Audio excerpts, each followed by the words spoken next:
जय हिंद साथियों, मैं रोहित रंजन आप सभी देशवासियों को 79th इंडिपेंडेंस डे का हार्दिक अभिनंदन करता हूं, स्वागत करता हूं। और आज़ादी की लड़ाई में आज भारत को आज़ादी दिलाने में जितने भी हमारे भारत के वीर सेनानी, वीर सपूत शहीद हुए हैं, उनको सैल्यूट, उनके परिवार को नमन, उनको नमन, जो अपने निस्वार्थ होकर के देश सेवा में अपने प्राणों की आहुति दे दिए। देश के मान सम्मान को बचाए रखने के लिए, देश के सुख समृद्धि, देश के जनता के लिए, देश के जनता के हित के लिए अपना जान को भी आहुति दे दिए। ऐसे महान आत्मा को, विभूति को प्रणाम करते हैं, नमन करते हैं और एक बार फिर उनके परिवार को भी नमन करते हैं। तो एक बहुत इम्पोर्टेंट नोटिस है, सीआईएसएफ के महानिदेशक डायरेक्टर जनरल साहब का एक इम्पोर्टेंट नोटिस आया हुआ है यानी उनका कुछ इंडिपेंडेंस डे के शुभ अवसर पर एक संदेश आया हुआ है। उस संदेश को मैं आप सभी तक, भारतवासी तक मैं पहुंचाना चाह रहा हूं। और जितने भी सीआईएसएफ के पर्सनल होंगे, सीआईएसएफ के जवान होंगे या तो अलग विभिन्न प्रकार के रैंकों में होंगे, सबके लिए ये मैसेज है जो कि डायरेक्टर जनरल साहब का साक्षात ये मैसेज है। ठीक है, तो उनका क्या है मैसेज, ये हम आप सबों को पढ़ करके बताने वाले हैं। उम्मीद करेंगे कि आप सबों को समझ में आएगा, वीडियो अच्छा लगेगा, आप सबों को मैं उनके कहे हुए बातों को समझा पाऊँगा या तो पढ़ के आपके कानों तक, दिमाग, मनोमस्तिष्क तक पहुँचा पाऊँगा। तो वीडियो को लाइक कर दीजिएगा और कॉमेंट के बगल में लेफ्ट साइड स्लाइड करेंगे तो वहाँ पर हाइप आएगा, हाइप का बटन आएगा, तो हाइप कर दीजिएगा ज़रूर। ठीक है दोस्तों, मेरे मोटिवेशन के लिए। तो चलिए स्टार्ट करते हैं। हमारे डीजी साहब के क्या संदेश हैं। ठीक है, आज है 15 अगस्त। ठीक है, तो एक बार फिर सभी भारतवासियों को 15 अगस्त स्वतंत्रता दिवस का हार्दिक अभिनंदन करते हैं। ठीक ना। तो उनका संदेश है, उनका कहना है, हमारे देश के 79वां स्वतंत्रता दिवस के इस गौरवपूर्ण अवसर पर मैं सीआईएसएफ के सभी अधिकारियों, जवानों और उनके परिवारों को हार्दिक शुभकामनाएं और बधाई देता हूं। आज हम अपने महान स्वतंत्रता सेनानियों को गहरी कृतज्ञता के साथ याद करते हैं जिनके परम बलिदान स्वरूप हमें आज़ादी मिली। हम अपने सशस्त्र बलों के उन वीर शहीदों, जिसमें सीआईएसएफ के जवान भी शामिल हैं, को भी श्रद्धांजलि अर्पित करते हैं जिन्होंने देश की रक्षा और आंतरिक सुरक्षा के लिए अपना सर्वोच्च बलिदान दिया। सीआईएसएफ ने हमेशा देश की महत्वपूर्ण परिसंपत्तियों की सुरक्षा और सुरक्षा चुनौतियों का पेशेवर तरीके से सामना करने में अद्वितीय प्रतिबद्धता दिखाई है।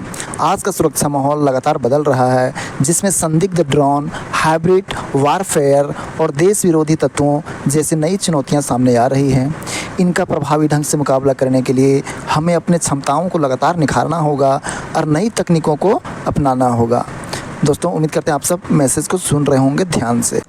है गाइस, अगर आप सब एसएससी का एस्पिरेंट है, एसएससी की तैयारी करते हैं, एसएससी का जीडी हो, सीएचएसएल हो, सीजीएल हो या तो एमटीएस हो, ठीक है, तो आप अग्रवाल ने आप सबों के लिए बहुत ही शानदार बुक लॉन्च किया है और वो बुक है जीके का बुक है। ठीक है, और उस बुक का नाम है एसएससी जीके फतेह कॉम्बो बुक। बहुत शानदार बुक है दोस्तों। इसमें दो बुक को मिला करके एक कॉम्बो बुक तैयार किया गया। ठीक है ना। फर्स्ट बुक जो है दोस्तों वो है टेक्स्ट बुक का। ठीक है, वो टेक्स्ट बुक जो बुक है वो चैप्टर वाइज दिया हुआ है, टॉपिक वाइज दिया हुआ है और कॉन्सेप्ट वाइज दिया हुआ है। ठीक ना। उसके बाद जो दूसरा बुक है वो है प्रीवियस ईयर्स क्वेश्चन बैंक है। ठीक ना, जो 2025 में टीसीएस ने जितने भी एग्जाम कराए हैं सबका लेटेस्ट क्वेश्चन उसमें दिया गया है और ऐसे क्वेश्चन दिया हुआ है दोस्तों जो आने वाले एग्जाम में डायरेक्टली वहां से क्वेश्चन रिपीट हो सकते हैं और डायरेक्टली पूछ सकता है। ठीक है, और परीक्षा एग्जाम ओरिएंटेड क्वेश्चन वहाँ पर उसमें दिया हुआ है। ठीक है। दूसरी चीज़ है, कम समय में आप उसको बेहतरीन ढंग से तैयारी कर सकते हैं और ज़बरदस्त तरीके से तैयारी कर सकते हैं। एक ही बार में आप एसएससी का कोई भी एग्जाम को मतलब क्रैक कर सकते हैं। ठीक है, आपका जो स्पीड रहेगा वो 50% इंप्रूव हो जाएगा और जीके का जो डर रहेगा वो खत्म हो जाएगा। वो स्टैटिक जीके भी रहेगा और उसमें आपका करंट अफेयर भी रहेगा। ठीक है, बहुत शानदार बुक है। तो डिस्क्रिप्शन में और कमेंट में पिन किया हुआ है इस बुक का लिंक। ठीक है, वहाँ पर जाइए, क्लिक कीजिए और उसको आप खरीदिए। बहुत शानदार बुक है। ठीक है, ये जो मैसेज है डीजी साहब का। ठीक है, सीआईएसएफ के डीजी साहब, डायरेक्टर जनरल साहब, उनका आगे है मैसेज। सीआईएसएफ इन बहुआयामी चुनौतियों का सामना करने के लिए दृढ़ संकल्प के साथ आगे बढ़ रही है। हाल ही में बल की स्वीकृति संख्या को बढ़ाकर 2.2 लाख कर्मियों तक कर दिया गया है। जैसा कि दोस्तों सीआईएसएफ का जो टोटल स्ट्रेंथ था वो 1,62,000 था, तो उसको बढ़ा करके 2,20,000 कर्मियों की संख्या टोटल हो गया है सीआईएसएफ का। यानी धीरे धीरे सीआईएसएफ अपना कदम बढ़ा रही है, अपना जो पंख है वो फैला रही है। ठीक ना।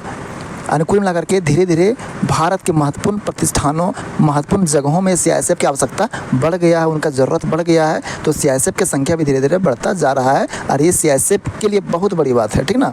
और हमारे देश के युवा जो सपना देखते हैं कि वो कभी सीआईएसएफ में आएंगे या तो एसएससी जीडी के तहत में वो आएंगे। ठीक है, तो चलिए उनका मैसेज आगे है, एक बार आप फिर सुन लीजिए थोड़ा सा। सीआईएसएफ इन बहुआयामी चुनौतियों का सामना करने के लिए दृढ़ संकल्प के साथ आगे बढ़ रही है। हाल ही में बल की स्वीकृति संख्या को बढ़ाकर 2,20,000 कर्मियों तक कर दिया गया है, जो एक महत्वपूर्ण उपलब्धि है। बल की परिचालन क्षमता को मजबूत करने के लिए प्रशिक्षण और नवीनतम उपकरणों की खरीद के माध्यम से कौशल का व्यापक उन्नयन किया जा रहा है। ठीक है, आगे बल के मनोबल को बढ़ाने के लिए एवं उनके कार्य और निजी जीवन में संतुलन बनाए रखने के लिए हमने पोस्टिंग नीति में बड़े बदलाव किए हैं। यानी पोस्टिंग का जो नेचर है दोस्तों, उसमें बदलाव किए हैं। जो बहुत दिन से आउट जोन में ड्यूटी कर रहे थे, उनको अपना होम जोन में लाने का प्रयास किया गया। आगे सुनिए, सारा कुछ पता चल जाएगा। ठीक ना, जिनके तहत लगभग 86% कर्मियों को पसंद के स्थान पर पोस्टिंग दी गई है, यानी उनका चॉइस के हिसाब से उनको पोस्टिंग दी गई। महिला कर्मियों, सेवानिवृत्ति के निकट कर्मियों और दंपति मामलों के लिए विशेष प्रावधान किए गए। यानी डीजी साहब एक खास बदलाव किए हैं सीआईएसएफ में। किन के लिए प्रावधान किए? महिला कर्मियों के लिए भी स्पेशल काम कर रहे हैं, और जिनका जो सेवानिवृत्त होने वाले हैं, जो 1-2 साल के अंदर या तो कुछ महीने के भीतर में वो रिटायरमेंट होने वाले हैं, या तो जिनका 5 साल से कम नौकरी बचा है, उन सभी लोगों के लिए कुछ विशेष प्रकार का सुविधा दे रहे हैं डायरेक्टर जनरल साहब। ठीक ना, और दंपति यानी जो शादीशुदा कपल्स हैं, ठीक ना, जो शादीशुदा हैं और साथ में रह रहे हैं, तो उनके लिए भी विशेष प्रावधान किए हुए। ठीक ना, आगे कहते हैं कल्याण कोष से चिकित्सा खर्च, यानी जो बीमार भी हो जाते हैं लोग, तो उसमें भी खर्च वो खुद का नहीं होता है उनका, वो कल्याण कोष यानी सीआईएसएफ उसमें सरकार उसमें खर्चा करती है। ठीक है, चलिए आगे हैं कल्याण कोष से चिकित्सा खर्च, बच्चों की शिक्षा के ऊपर भी वो काम कर रहे हैं।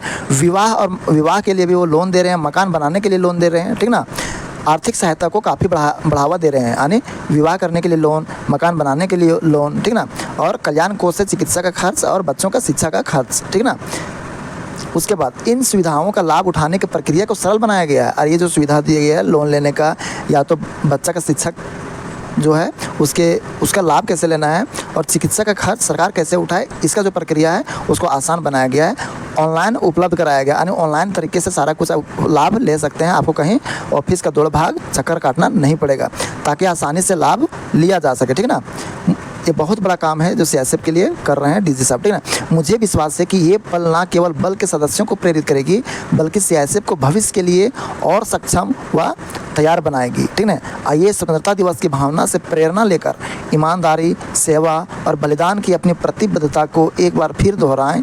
एक बार फिर मैं बल के सभी सदस्यों और उनके परिवार को शुभकामनाएं देता हूं। तिरंगा सदा ऊंचा लहराता रहे और हमारा देश प्रेम अटूट बना रहे। ये था हमारे डीजी साहब, सीआईएसएफ के डीजी साहब का मैसेज, जो कि आज स्वतंत्रता दिवस के उपलक्ष्य पर वो बहुत महत्वपूर्ण मैसेज दिए हुए हैं। ठीक है, उम्मीद करते हैं आप सब ये मैसेज अपने कानों से सुने होंगे और अपने दिमाग में बैठाए होंगे, और वो डीजी साहब कौन कौन से महत्वपूर्ण काम कर रहे हैं वो बात आपको क्लियर हो गया होगा। ठीक है ना, तो आप लोग वीडियो को लाइक कर दीजिएगा, नए होंगे चैनल को सब्सक्राइब कर दीजिएगा। ठीक है, फिर मिलते हैं नए वीडियो में, तब तक जय हिंद जय भारत दोस्तों।